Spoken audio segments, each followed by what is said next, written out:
Intuition or something more? Join Dr. Hollowed as we explore chilling tales where a simple gut feeling saved people's lives. These stories remind us to trust our instincts and make sure to hit like and subscribe to support us.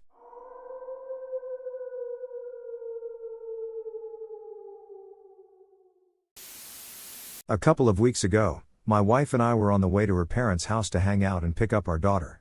We're just passing through a small town when one of her check engine lights comes on. It's not an important light, it doesn't signify anything major. It's just a malfunctioning sensor that reduces the air intake a bit, really only limiting power. Normally, I just ignore it until we get where we're going. But that day something told me, hey, you don't even have to pull all the way off the street. Just stop here, turn the car off for a second, then start it back up and keep going. So I did. It didn't take any more than maybe 30 seconds. As we got out of that small town, there was a blind curve. Less than a minute before, a crash happened because someone went too fast around it without paying attention, totaling 3 cars. If I hadn't stopped to clear that silly nuisance light, we would have been square in the middle of that wreck. When I was vacationing in Greece, Rhodes Island, we had to find a ride to the airport from the resort we were staying at. The main road was a 20-minute walk from our location, so there was no public transit with easy access, and we had the 2 kids and our luggage. Anyway, I call a taxi to come pick us up for the 15-minute drive to the airport. A man in a van shows up, no identifying logo, taxi signage, or anything. He picks us up, and off the bat, he's very short and unfriendly. I tried to make small talk about the weather and some phrases in Greek I had just learned. Everyone we had run into at this point was super friendly and talkative and thought our girls, 3 and 1 year old, were cute. Anyway, I asked him about payment and if he would accept my card because I realized I had no cash on me. He then points out a mini-mart and lets me know there's an ATM inside. My wife is sitting in the back seat with both girls, and I'm in the passenger seat. He parks, and I think so for a second. Wait. I should probably not get cash and leave my wife and babies in the car alone. So I asked my wife to get out for me and get the cash because I wasn't feeling well. She then argued for a second about how she's in the back and has her hands full with the kids. I immediately texted her and told her, please just go. She gets out, finally understanding why I asked. We made it to the airport fine with no issues. I've always thought about that day and the possibility of this guy taking off with them. But I was doing a hike that led to this big rock formation. It was pretty normal to climb the rocks at the end in various spots, as it isn't too difficult. I climbed part of the rock and was about over a small peak where there was maybe a 3 to 4 foot drop to a flat patch of dirt to jump down to. I was planning to hop down to get to the other side of the rock formation to see the view. Next to the flat patch was a lot of loose gravel down a steep hill that would probably not kill you but would seriously injure you if you fell down it. This little hop down I was planning to make was something I'd done 100 times in my life without thinking twice. I'm in good shape and grew up climbing these kinds of rocks.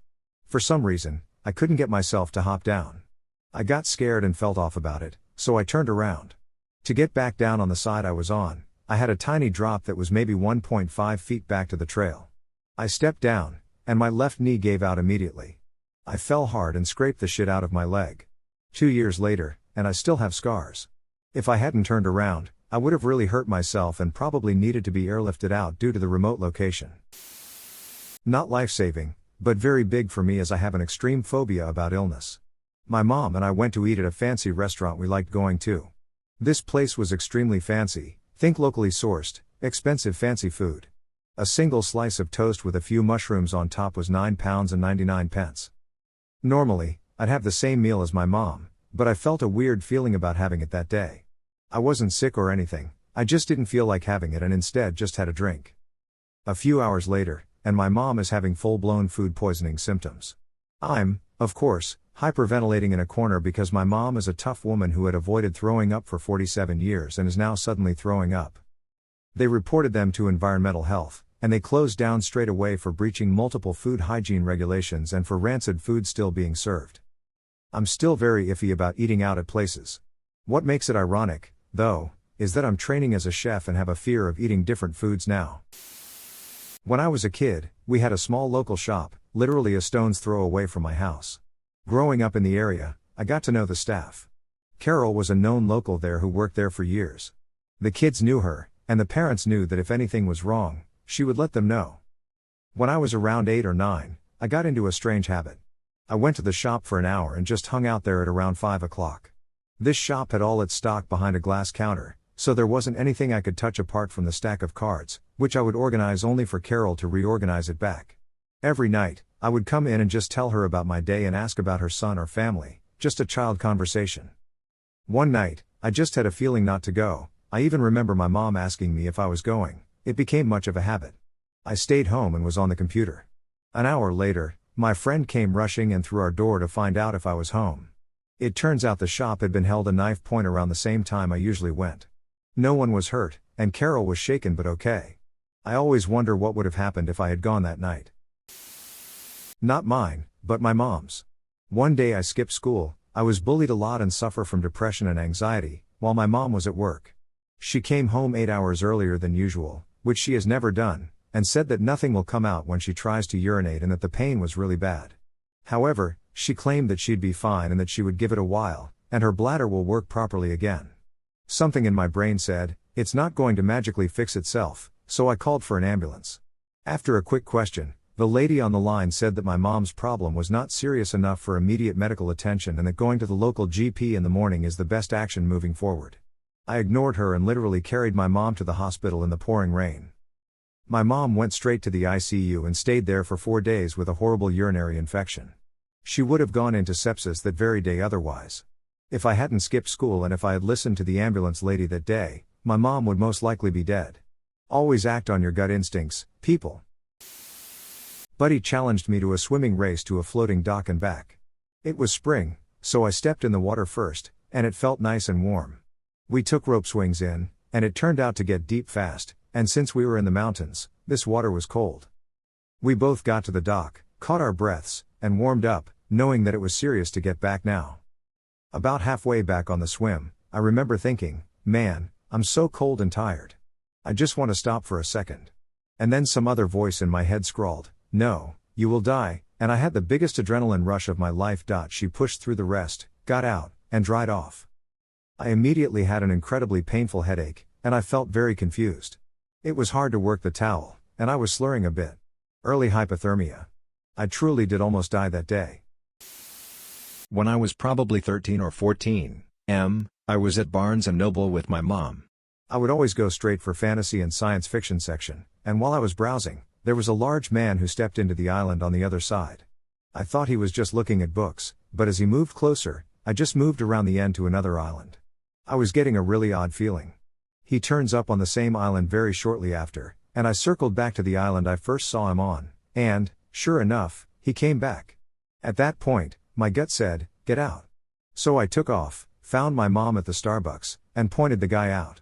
He immediately walked over to a smaller woman in the store, and they left fast. I'm not sure what would have happened, but he was more than twice my size and creepy as hell, which was more than enough to set off alarms in my head. It's funny how our brains clock situations like this before we're even aware. My friend and I were driving to the gym when we were about 18 or 19 one summer morning. Around 6:45 a.m. I was exhausted from the night before. I worked at a bar, and fell asleep on the way. I woke up 5 minutes later with this sudden urge to put on my seat belt and sit up. My friend was wide awake, driving perfectly safely. Moments after clicking my seat belt, we were hit on the passenger side, my side, by a cop car going close to 60 miles per hour. His reasoning was that the sun was in his eyes. Our car spun into oncoming traffic upon impact, getting hit by 2 other cars as it stopped. It all happened within seconds. The force was so strong that I lost my ponytail holder that had my hair secured, and my sunglasses were found. 25 miles away in the grass, the window was open. Once the fire department got on site, they had to assist me out of the car. The dash was wrapped around my knees, almost. I was told by everyone that if I did not have my seatbelt, I would have been thrown from the car. To this day, I remember that urge to put on my seatbelt. A couple of years ago, we had a very large and rapid snowmelt due to the large buildup of snow from the winter and a very delayed spring. The result was minor flooding and the formation of little mini rivers across the region. My dad and I were at a nature trail, observing one of these rivers and the damage it had already caused. I was mostly interested in the large tree that had fallen after the ground beneath its roots had eroded. Another tree near the riverbank looked like its roots were partially washed out, and the tree was swaying quite a bit. That tree is going to fall soon too, I casually told my dad. I stood there idly watching the tree, and then, oddly enough, the tree stopped swaying. I just stood there for a moment before I flew into a mad panic and started screaming to run. As we ran away, I could hear the tree crashing down and causing a chain reaction that brought down multiple trees. The first tree struck exactly where we were standing. I later learned that a tree falling on you will appear to be still due to an optical illusion. That tree was already falling, and I stood there watching it fall towards me. Some parts of my brain must have realized what was happening.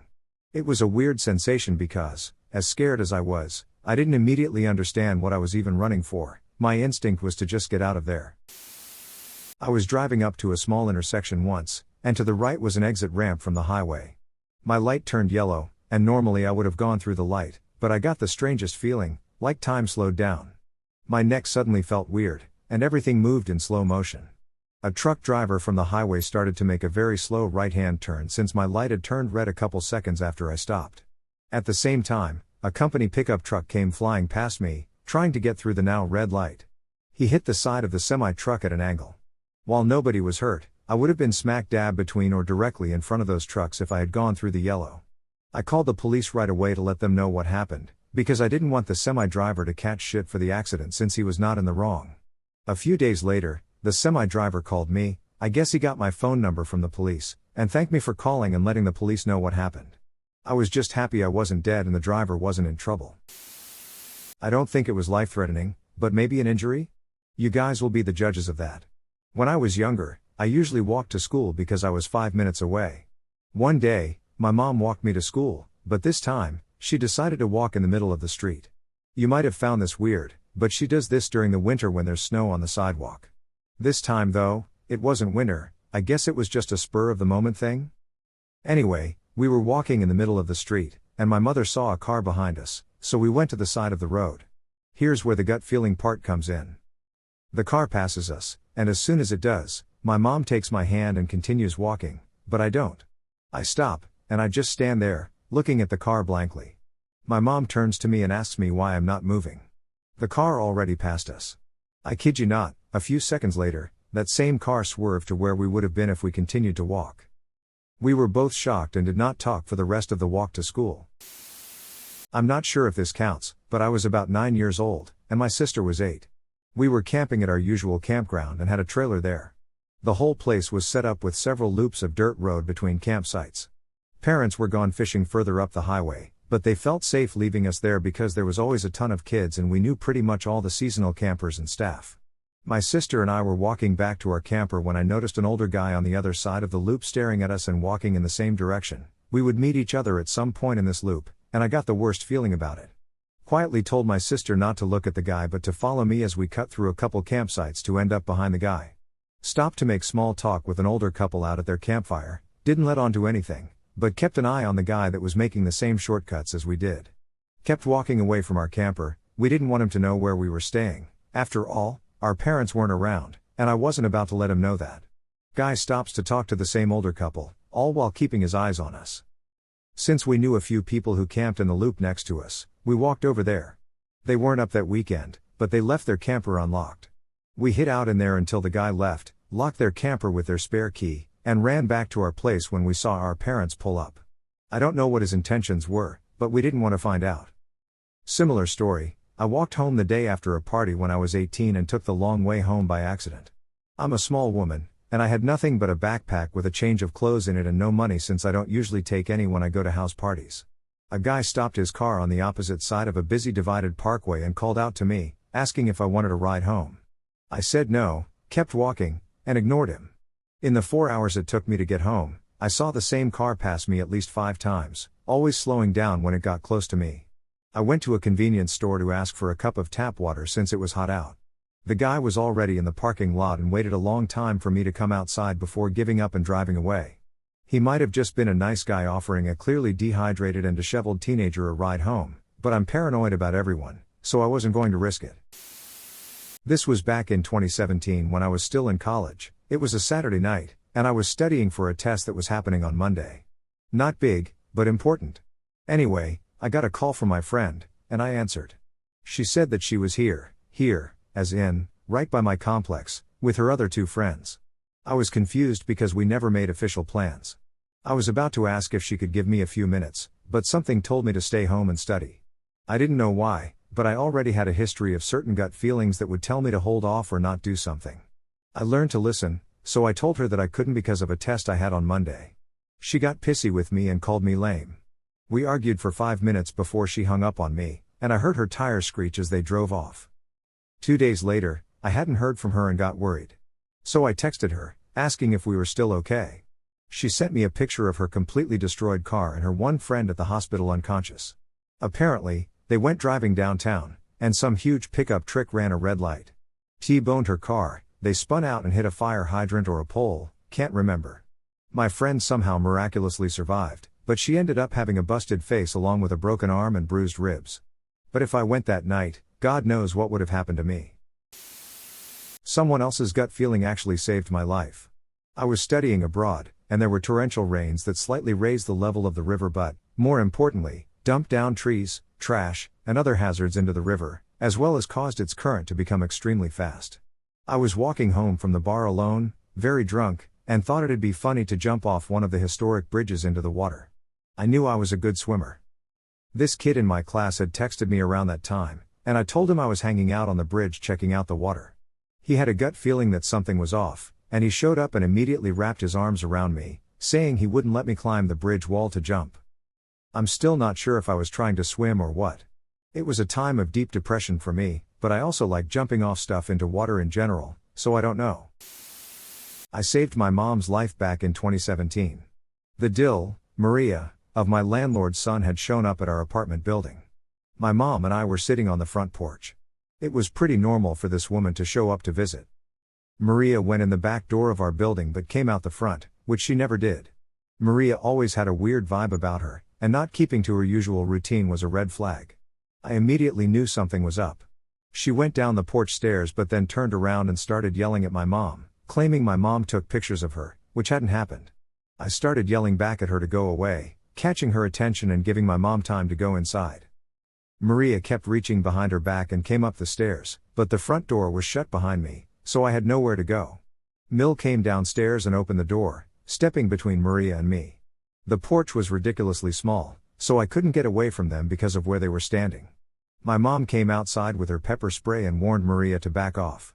Maria lunged at my mom, so my mom sprayed her. Maria turned sideways, and I saw she had a knife in her hand, and my mom pushed her, which made her drop it. I tried to force my way off the porch, but Maria turned on me, and I got the living hell beaten out of me. Somehow, I didn't black out. But I have a TBI from that. She started trying to go after my mom again, so I picked Maria up and threw her off the porch.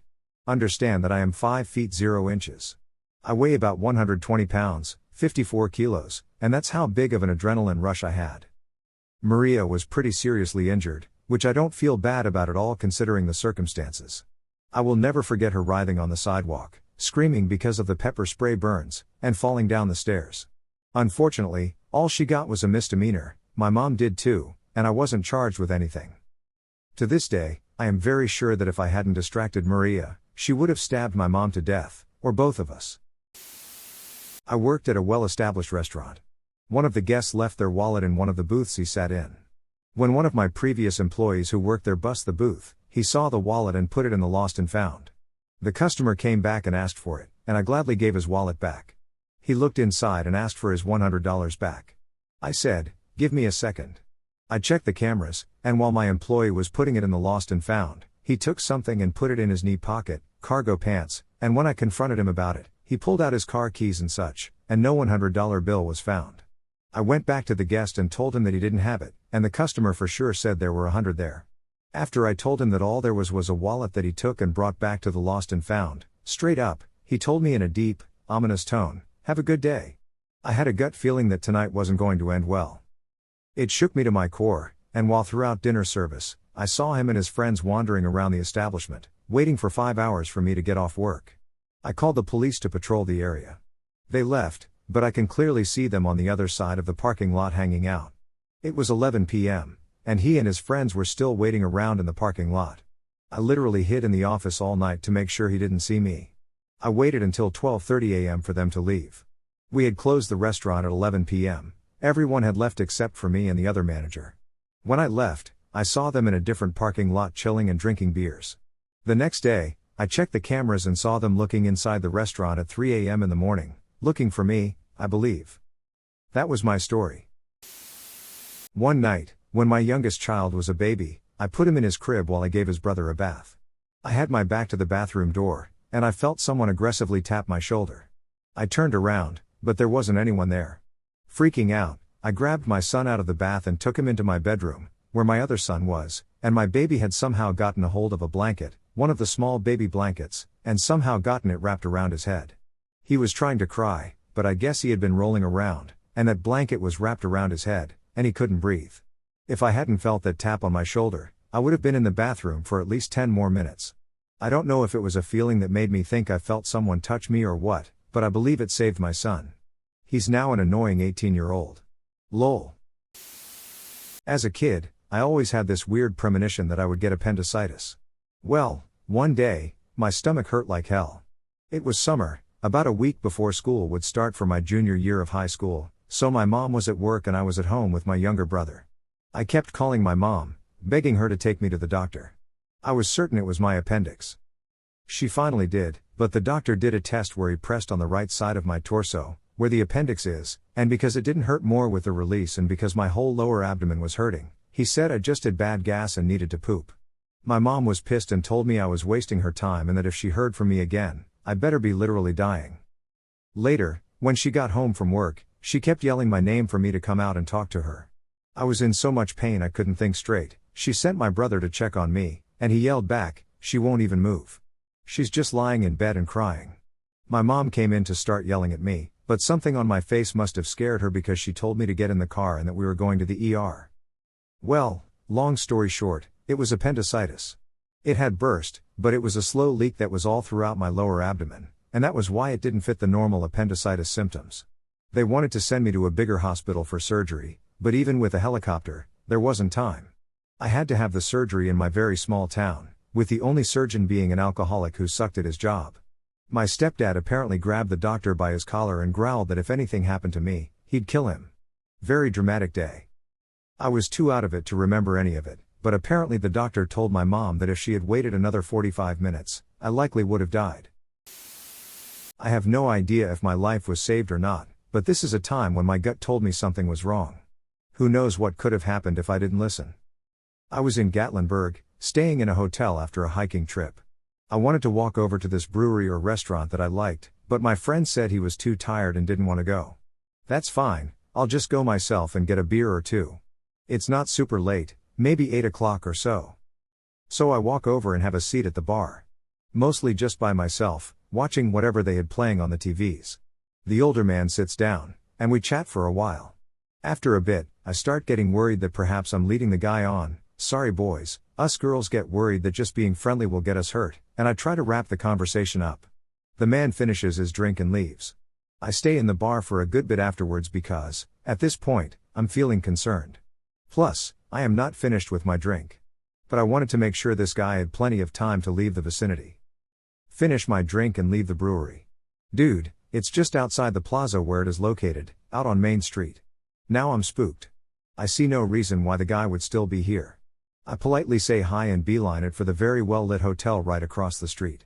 Go in through the main garage area and act like I'm going into the hotel through the garage entrance. Then dip out the back towards my hotel.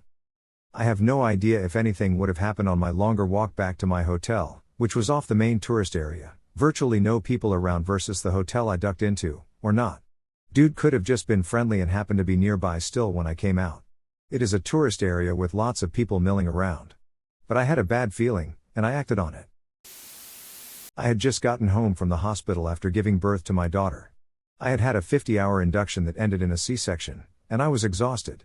My husband, mother, and father were there to watch the baby, so I went to try to get some sleep, but as exhausted as my body was, it wouldn't let me sleep. I kept having those jerks, like you feel like you're falling, and I had this mild tightness in my chest, like you might feel if you were anxious about something. I walked out into the living room and said, "Something is wrong." My husband helped me call my OB, and he told me to go to the ER to get double-checked. When I got there, my BP was 200/110, and I was admitted immediately. I had postpartum preeclampsia, which presented without the most common symptoms. If I had ignored it, I likely would have had a stroke that night. In December 2014, I saw my 16-year-old son off to school. As I walked through the living room, the sofa looked awfully inviting. So, I lay down and fell into the deepest, warmest sleep I've known. Maybe 40 minutes later, I remembered there was a juice pop in the freezer that I had to have. About a minute after first tasting it, I realized that something was very wrong and, almost without thinking of it, called 911 for an ambulance. I think the EMTs were a little taken aback that I was walking and talking but had called them. We got to the ER, and I explained that I woke feeling crummy, had my nap, and felt doomed. They drew some blood, and a few minutes later, the phone rang in the ER room. The lab was calling to say I had just about no blood sugar. They started in 4, injected some sugar, and drew more blood. The lab called again. This time, a doctor came in and said that my lab results were incompatible with life. My blood was too acidic, my blood sugar was still critically low, and liver enzymes that should be in the 20s were north of 2000. A GI doctor came and talked to me about a liver transplant, which I'm not a candidate for. He explained that my brain was swelling and my kidneys were failing, and that they would likely need to intubate me soon to protect my airway as I would begin to lose consciousness. I woke up days later in the ICU but was given poor odds of leaving the hospital alive. Following the other issues, I developed sepsis. After 150+ days in hospitals, the cause of the liver failure was figured out. After months of rehab, I was more or less back to normal. If I hadn't eaten that juice pop, my son would have found me dead on the sofa when he came home.